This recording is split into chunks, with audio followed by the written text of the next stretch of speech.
Hello అండి. నేను ఈరోజు మీకు ఒక విషయాన్ని చెప్పాలి అనుకుంటున్నా. అదేంటి అంటే, మనం ఏదైనా పని మీద దారిన వెళ్ళే పని మీద పోతుంటే దారిన వెళ్ళే కుక్కలు ఉంటాయి కదా! ఆ కుక్కలు మనల్ని చూసి అరుస్తా ఉంటాయండి. మొరుగుతా ఉంటాయి, అరుస్తా ఉంటాయి. అట్లాంటి కుక్కల్ని మనం ఏం చేయాలంటే తరిమో, కొట్టో ఏదో ఒక రకంగా కొట్టి మన గమ్యాన్ని మనం చేరుకోవాలండి.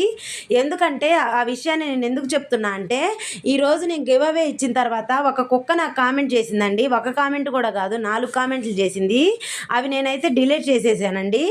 ఆ కుక్కకంట నేను పెట్టిన గివ్ అవే శారీ రూ. 50కే వచ్చిద్దంటండి. నేనేం రిప్లై ఇచ్చాను అంటే, నాకు ఒక 100 శారీస్ ఇవ్వండి రూ. 50 అని చెప్పాను. ఇంకా నాకైతే రిప్లై అయితే రాలేదు. రిప్లై వచ్చినాక మీకు చెప్తాను.